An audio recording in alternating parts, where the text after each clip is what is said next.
ఇవన్నీ పంపిస్తా రేపే మీకంతా ఇంగ్లీష్ చాలా ఎక్కువ వస్తుంది కదా అని ఇంగ్లీష్ కాపీలను పంపిస్తా, చదువుకొని క్షమాపణ చెప్తావా మిస్టర్ కేటీఆర్, క్షమాపణ చెప్తావా మిస్టర్ ప్రవీణ్ కుమార్? బుద్ధి జ్ఞానం ఉండాలి మాట్లాడితే. చదవడం గొప్ప కాదు, ఎంత గొప్పగా చదివింది గొప్ప కాదు, ఎన్ని చదువులు చదివింది గొప్ప కాదు, ఎన్ని పదవులు గొప్ప లెక్క కాదు. సంస్కారం ఉండాల, జ్ఞానం ఉండాల, నిజాయితీగా మాట్లాడడం ధైర్యం కావాల. నేను స్పష్టంగా మీరు ఇటువంటి ఆరోపణలు చేస్తే మరి నేను గతంలో నా చరిత్ర మొత్తం రాష్ట్ర మొత్తానికి తెలుసు, మా నియోజకవర్గాల ప్రజలు ఇంకా బాగా తెలుసు. ఇండిపెండెంట్గా గెలిచిన, ఆరోపర్యాయం గెలిచిన. ఇటువంటి తప్పుడు పనులు చేస్తే ప్రజలు ఊకుంటారా?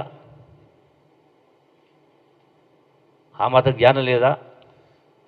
నేను అందుకని మీరేమన్నారు, సిబిఐ కాకపోతే జ్యుడిషియల్ ఎంక్వైరీ చేసుకోండి. అంత దూరం ఎందుకు? మీరందరూ పోండి, గ్రామ ప్రజల ముంగట చెప్పండి. ఎక్కడేదో గ్రామ ప్రజల ముంగట ఇదే గండ్రాపుల పోండి మీరు. నేను సవాల్ విసురుతా ఉన్నా, ఇదే కేటీఆర్ను, ఇదే ఆయనతో పాటు పోయినటువంటి వాళ్ళందరినీ కూడా, ప్రవీణ్ కుమార్ ఇంకోరైనా ఇదే గండ్రాపుల ఆమె ఆరోపణ చేసింది కదా. నిన్న ఎటువంటి ఆరోపణ చేసిండ్రో ఇదే ఆరోపణ గండ్రాపుల చేసింది కదా. మీకు ధైర్యము దమ్ము ఉంటే డైరెక్ట్గా గ్రామాలకు వెళ్ళి చౌరస్తాలు నిలబడండి మీరు ప్రజల సమక్షంలో. దమ్ము ధైర్యం ఉంటే రేపు కూడా ఇదే లక్ష్మీపల్లిలో ఏం జరుగుతుందో మనం wait for the enquiry. 24 hours కాలే అంటే ఉదయం జరిగితే, ఇప్పుడు మధ్యరాత్రి ఇప్పుడు తెలియదు. ఉదయం అసలు ప్రజలకు తెలిసిందే ఉదయం తెలిస్తే మీరు 11 గంటలకు తయారైనరు, మధ్యలో అడిపోయినరు. దీన్ని బట్టి ఏమర్థమవుతుంది?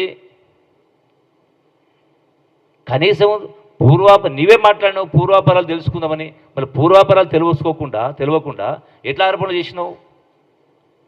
అంటే దుగ్ధ కాదా ఇది? మా మీద కోపం కాదా? మీకు ఏం దొరకలేదు కాబట్టి ఇటువంటి చేస్తారా? నేను క్షమాపణ డిమాండ్ చేస్తా ఉన్నా. ఇంకొకసారి ఇటువంటి తప్పుడు ఆరోపణలు చేస్తే ఇప్పుడు నిజంగా నేను ప్రశ్న మాట్లాడుతూ ఉన్నా. రా చౌరస్తాకు రా, నీవు ప్రవీణ్ గారు రా, 7 గంటల అడుగు వస్తా నేను. ఆ బాధ్యత కుటుంబాలను పిలిపేయండి. బేకూఫ్ నాయలు బేకూఫ్ మాట్లాడుకుంటూ మీ బేకూఫ్ మాటలు అంటే పబ్లిక్ అంతా చూతే చేస్తారా? మీ బాకా ఉదయ పత్రిక మీడియా అడ్డం ఉందని. You are unfit to be a politicians. ఈ రోజు దాకా నేను తప్పుడు ఆరోపణ చేసి